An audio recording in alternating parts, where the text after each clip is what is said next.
शाम राहुल जी, बहुत बेहतरीन संचालन आपने किया और आप मेरे बचपन के मित्र हैं और बहुत अरसे बाद आज हम लोग मिले हैं।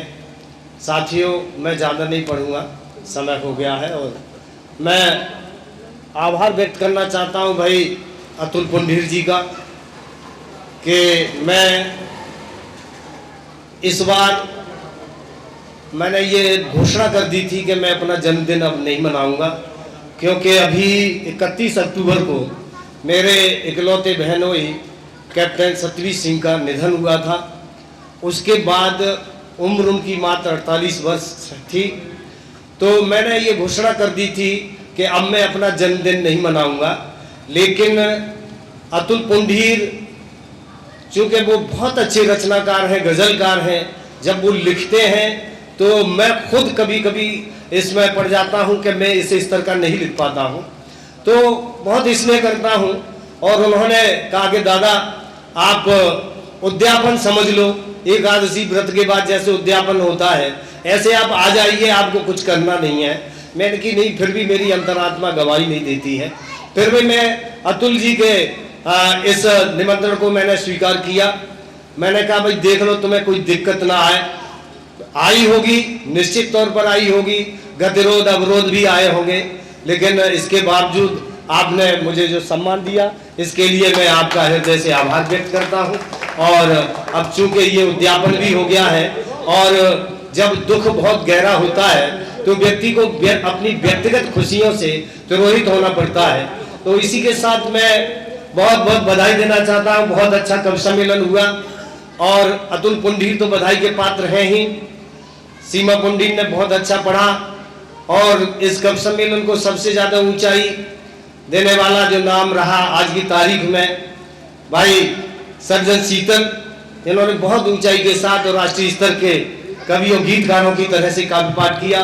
उसके बाद मैं सत्येंद्र निर्झर जी को बधाई देना चाहता हूं कि उस परंपरा को इस मंच पर उन्होंने और आगे बढ़ाया।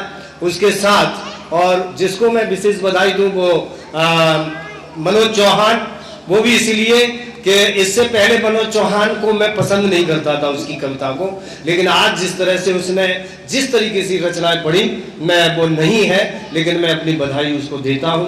और मैं ज़्यादा नहीं, एक गज़ल में इसलिए सुना रहा हूं कि भाई अतुल जो है गज़लकार है, तो मैंने भी सोचा कि एक गज़ल लिख लेता हूं मैं। और अमित भाई मैं चाह रहा था, लेकिन आप बोर हो रहे होंगे, नहीं तो मैंने और मैंने नया लिखा कुछ जे नए लिखे मैंने कि प्रयोग कर लेते हैं। देखिए सर, समझ में आ जाए तो फिर एक और सुना दूंगा, नहीं तो कोई बात नहीं है। आपकी समझ आनी चाहिए। ताली मत बजाओ, लेकिन मुड़ी हिला दोगे तो भी हम समझ लेंगे कि आपकी समझ में आ रहा है। आंखें भी बता देती हैं कि आप सुन रहे हैं कि नहीं सुन रहे। जीने नहीं देते लफंगे, क्या करें कुछ बोलिए। जीने नहीं देते लफंगे, जीने नहीं देते लफंगे, क्या करें कुछ बोलिए। और मैं अपने बड़े भाई, हमारा तो बहुत दिनों तक ये भ्रम रहा कि हम में बड़ा कौन है छोटा कौन है। सुभाष सनकी जी और बड़े भाई हो गए, तो मैंने भाई मतलब अब तो मुझे आशीर्वाद देने वाला कोई है बड़ा भाई। मैं ये गजल उन्हें सौंप रहा हूँ कि जीने नहीं देते लफंगे, क्या करें कुछ कीजिए, बेखौफ है हर ओर नंगे, क्या करें कुछ कीजिए। जीने नहीं देते लफंगे, क्या करें कुछ कीजिए, बेखौफ है हर ओर नंगे, क्या करें कुछ कीजिए। और देखें कि दंगा कराते हैं लुटेरे, लूटते फिर बस्तियां। दंगा कराते हैं लुटेरे, लूटते हैं बस्तियां।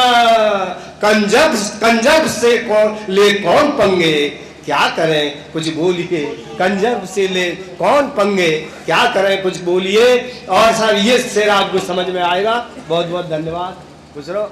आप सब लोगों की समझ में आएगी ये पंक्तियां कि मैला बहाते अस्थियां, मैला बहाते अस्थियां भागीरथी के घाट पर। भागीरथी गंगा, मैला बहाते अस्थियां भागीरथी के घाट पर, गाते वही जय मात गंगे। वो क्या करें कुछ बोलिए, गाते गाते वही जय मात गंगे, क्या करें कुछ बोलिए, जीने नहीं देते लफंगे, क्या करें कुछ कीजिए।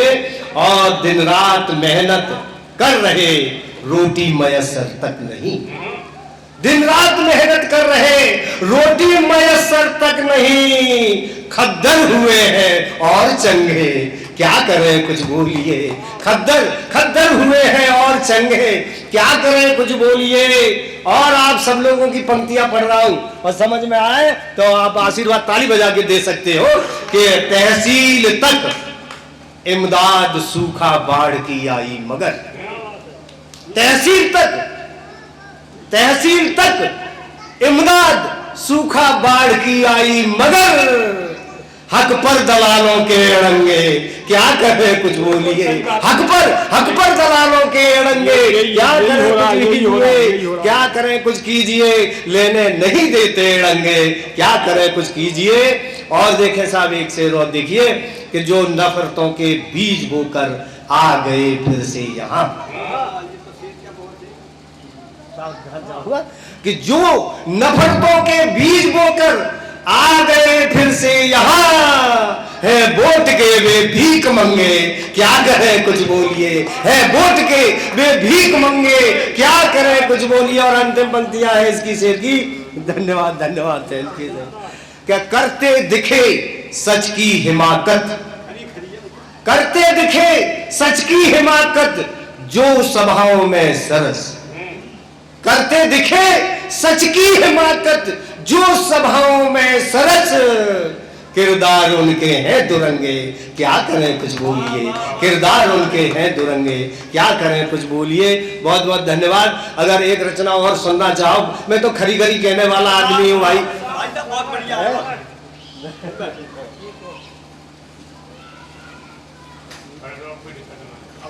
राम राम सुनो।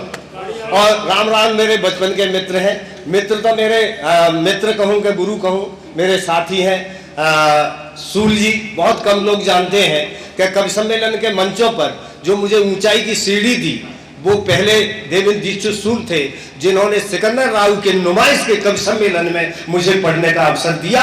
और वहाँ पे दादा विजेंद्र अवस्थी संचालन कर रहे थे, और वहीं से उन्होंने मुझे अपना जो प्यार दिया, दादा विजेंद्र अवस्थी का स्नेह मुझे मिला। ये मैं सौभाग्यशाली हूँ, इसका श्रेय आदरणीय सूल जी को जाता है। तब कहना चाहता हूँ, देखे साहब बड़ी खरी खरी बात है, समझ में आ जाए तो आप समर्थन कर सकते हैं कि जहां दिए की जोत बुझाने को व्याकुल तूफान हो, जहां अभी देश की बहुत बातें हुई और देश का अपना अपना नजरिया है, मेरा नजरिया है। अच्छा मैं तो इसीलिए कुटाट बोला जाता हूं, क्या करूं। कहता हूं कि जहां दिए की जोत बुझाने को व्याकुल तूफान हो, जहां अंधेरे की साजिश को झेल रहा दिनमान हो, पर्वत सारे चीख रहे हो, नदियां लहू लुहान हो, अरे बस्ती बस्ती आग लगी हो, जंगल भी हलकान हो, और कोयल गौरैया मैना की जहां खतरे में जान हो, तोते मिलकर गाते फिरते बाजों का गुणगान हो, अरे जहां सियारों का आदर हो, सिंहों का अपमान हो, और संत बना बगुला देता जा संयम का व्याख्यान, संत बना बगुला देता जा संयम का व्याख्यान हो। बोलो बोलो ऐसे जंगल को मैं फिर कैसे गुलजार लिखूं, मन करता है आजादी को मैं जनता की हार लिखूं, मन करता है आजादी को मैं जनता की हार लिखूं। और अगला बंद देखे कहता हूं कि सुबह जहां की सहमी सहमी डरी डरी हो शाम जहां, सुबह सुबह यहाँ की सहमी सहमी डरी डरी हो शाम जहां, रात घिनौने काम दोपहरी करती कत्ले आम जहां, अरे मौसम बेईमान जहां का सूनी सूनी फाग जहां, और बुलबुल कैद पड़ी पिंजरे में कौवे गावे राग जहां, बुलबुल बुलबुल कैद पड़ी पिंजरे में कौवे गावे राग जहां, और पानी बंद हुआ बोतल में, सही कह रहा हूं, पानी बंद हुआ बोतल में, तड़प रही हो प्यास जहां, और सिसक रही हो जहां सभ्यता, खंडित हो विश्वास जहां, बूढ़े माता और पिता हो, वृद्धाश्रम की शान जहां, और गाजर मूली से भी सस्ती हो आदम की जान जहां। गाजर मूली से भी सस्ती हो आदम की जान जहां। बोलो बोलो ऐसे हालातों की कैसे जय जयकार लिखूं। मन करता है आजादी को मैं जनता की हार लिखूं। मन करता है आजादी को मैं जनता की हार लिखूं। और मनोज भाई देखे, कहता हूं कि अनगिन घाव लगे हों अपने लोकतंत्र के सीने में।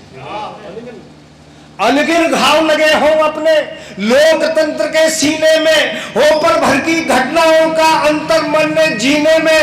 अरे चारों ओर जब हो पर भर की घटनाओं का अंतर मन में जीने में। और देश की आजादी पर छाए जब मकड़ी के जाले हों। और देश की आधी आबादी को दो रोटी के लाले। लोग कहते हैं, अपना अपना नजरिया होता है, हर कवि का हर व्यक्ति का नजरिया होता है। लोग कहते हैं कि सब भीख का खा रहे हैं, सालों को शर्म नहीं आती है, कमाना नहीं चाहते। लेकिन दूसरा नजरिया यह भी है कि जितने जो 5-5 किलो राशन ले रहे हैं, ये देश की वो आबादी है जो भूखमरी के कगार पर है। ये देश की उस प्रगति को प्रदर्शित करती है कि हमारा देश कितना कंगाल है कि उसे भीख की रोटी खानी पड़ रही है। तब कहना चाहता हूं कि देश की आजादी के ऊपर छाए जब मकड़ी के जाले हो। देश की आधी आबादी को दो रोटी के लाले हो। अरे देश की जनता बच जाती हो जातवाद के नारों से। और जहां कबीलों को खतरा हो अपने ही सरदारों से। जहां कबीलों को एक नेता आता है पूरी जात का वोट का ठेका ले लेता है। तब कहता हूं कि जहां देश की जनता बच जाती हो जातवाद के नारों से। जहां कबीलों को खतरा हो अपने ही सरदारों से। अरे चारों ओर निराशाओं का घना अंधेरा छाया हो और देश स्वयं के नेताओं की भाषा से घबराया हो। चारों ओर निराशाओं का घना अंधेरा छाया हो, देश स्वयं के नेताओं की भाषा से घबराया हो। बोलो बोलो ऐसे लोकतंत्र का मैं कैसे आभार लिखूं। मन करता है आजादी को मैं जनता की, मन करता है आजादी को। आपने बड़े प्यार से सुना, इसके लिए बहुत बहुत धन्यवाद। और भाई अतुल जी आपको पुनः धन्यवाद। आपको इस आयोजन में कराने में जो कष्ट हुए होंगे, जो बाधाएं आई हुई, उनके लिए मैं क्षमा मांगता हूं। और ये उद्यापन आपने कर दिया। मेरा प्रण था कि मैं इस कार्यक्रम को अब अपना जन्मदिन बहनोई के निधन के बाद नहीं मनाऊंगा, लेकिन आपने ये उद्यापन किया, आपकी बात को मैंने रखा। बहुत बहुत आशीर्वाद, बहुत बहुत धन्यवाद। Thank you. एक देश की एक कवित्री है, उसने कहा कि साहब बताइए, सर्जन शीतल के मंच पर उसने टिप्पणी कर दी उसके नीचे उतर के। अरे यार क्या मतलब जो है रावण पर कविता लिखी है उन्होंने तो। लेकिन वो कवि इसीलिए कहा कि उस कविता को आपने जो कहा है, देखे साहब क्या अब दृश्य देखिए और रामचरितमानस को ध्यान में रखिए। मैंने अपनी तरफ से कुछ नहीं लिखा है, बाबा तुलसीदास जो लिख गए मैंने वही कह दिया है इसमें बस कि अब की बार रामलीला में जन्मे को तैयार खड़े रावण के पुतले से मैंने पूछा कि लंकेश तुम चारों वेदों के ज्ञाता थे, ज्ञानी थे, फिर भी अभिमानी थे। तुम चारों वेदों के ज्ञाता थे, ज्ञानी थे, फिर भी अभिमानी थे। तुमने पहली बार सुनी होगी। तुम भगवान भोले के पुजारी थे, फिर भी अत्याचारी थे। तुमने हमारी माँ जानकी सीता को चुराया था, उसे एकांत में रखा, सताया, रुलाया था। तभी तो तुम्हारे असत्य पर सत्य की विजय लिख दी श्री राम ने और तुम्हें यहाँ तक पहुंचा दिया तुम्हारे पाप के परिणाम। तुम्हें यहां तक पहुंचा दिया तुम्हारे पाप के परिणाम ने। इस पर पुतला हंसा, बोला भाई साहब आप एक तरफा आरोप लगाते हैं, केवल मुझे दोषी बताते हैं। अरे मैंने तो अपनी बहन के अपमान का बदला चुकाने को सीता चुराई थी। और कसम भगवान शंकर की कसम क्यों खाई उसने? शंकर का भक्त था जी। कसम भगवान शंकर की, लंका में रहते मैंने उसके शरीर से उंगली भी नहीं छुई। कसम भगवान शंकर की, लंका में रहते मैंने उसके शरीर पर उंगली भी नहीं छुआई थी। और तो और मैंने उसे अपने वीवीआईपी गेस्ट हाउस यानी कि अशोक वाटिका में ठहराया था। उसकी सुरक्षा में महिला कर्मियों को लगाया। मैंने उसे अपने वीवीआईपी गेस्ट हाउस यानी कि अशोक वाटिका में ठहराया था, उसकी सुरक्षा में महिला कर्मियों को लगाया था। और यहां से कविता टर्न लेती है कि और तुम जो राम के आदर्शों की देते हो दुहाई, सच कहूं मेरे भाई तुम तो पाप के पर्याय काम के खिलौने, तुम तो पाप के पर्याय काम के खिलौने हो। अरे तुम तो इतने खिलौने हो कि होकर बहसी पीकर शराब अपनी ही बहन बेटियों के चेहरों पर फेंकते हो तेजा। होकर बहसी, अभी तो रचना आएगी बहुत बढ़िया। होकर बहसी पीकर शराब अपनी ही बहन बेटियों के चेहरों पर फेंकते हो तेजाब। अरे मौत भरते हो उसकी मांग के सिंदूर में, जिंदा जलाते हो उसे तंदूर में। मौत भरते हो उसकी मांग के सिंदूर में, जिंदा जलाते हो उसे तंदूर में। अफसोस अफसोस मेरे दोस्त, अपनी ही बहन बेटियों को बताते हो गरम गोश्त। अफसोस अफसोस मेरे दोस्त, अपनी ही बहन बेटियों को बताते हो गरम गोश्त। अरे आज तक तुम अपनी गंदी जहनियत को नहीं मार पाए।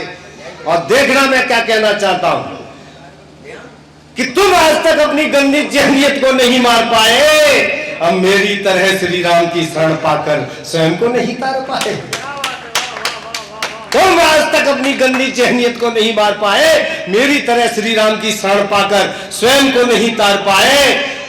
अच्छा तो मुझे तब लगता, पहले तुम अपना चरित्र बनाते, बाद में मेरा पुतला जलाते, बाद में मेरा पुतला जलाते। बहुत बहुत धन्यवाद, बहुत बहुत शुक्रिया, थैंक यू।